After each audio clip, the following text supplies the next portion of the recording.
விவசாயத்தை பொறுத்த வரைக்கும் ஏறத்தாழ ஒரு 70% பேர் விவசாயத்தை நம்பித்தான் வாழ்ந்து கொண்டிருக்கின்றார்கள். இந்த மாவட்டத்தை பொறுத்த வரைக்கும் அவர்களுக்கு நீர் ஆதாரம் முக்கியம். அதுக்காகத்தான் குடிமராமத்து திட்டத்தை கொண்டு வந்து நிறைவேற்றி கண்மாய்கள் அனைத்தும் தூர்வாரப்பட்டு அந்த தூர்வாரப்பட்ட வண்டல் மண் விவசாயிகளுக்கு விலையில்லாமல் கொடுத்து அதனால் விவசாயிகள் அதிக விளைச்சலை பெற்றாங்க. ஒரு வருடம் கண்மாய்கள் ஆழப்படுத்தப்பட்ட காரணத்தினால மழை காலத்தில் நீர் அதிகமாக தேக்கி வைக்க குடிநீர் தேவையான நீர் கிடைச்சது, வேளாண்மைக்கு தேவையான நீர் கிடைக்கப்பட்டது. விவசாயிகளுக்கு 24 மணி நேரம் மும்முனை மின்சாரத்தை நாங்கள் தான் கொடுத்தோம். ஒரே 5 ஆண்டு 2016 அம்மா இருக்கும்போது விவசாயிகளுடைய பயிர்க்கடன் தள்ளுபடி செஞ்சாங்க.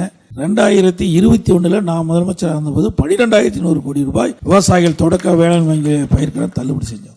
இப்படி விவசாயிகளுக்கான நிறைய திட்டம். அதோட இது வறட்சியான பகுதியாக இருக்கின்ற காரணத்தில் இந்த பகுதி மக்களுக்கு தடையில்லாமல் வேளாண் பணிக்கு தேவையான நீர் கிடைக்கும் என்பதற்காக காவிரி குண்டார் என்ற அற்புதமான திட்டத்தை 14,400 கோடியில் அந்த திட்டத்தை துவக்கி வைத்து அந்த பணிகள் நாங்கள் மேற்கொண்டோம். இடையில திராவிட முன்னேற்ற கழக அரசு வந்து கிடப்பில் போட்டாங்க.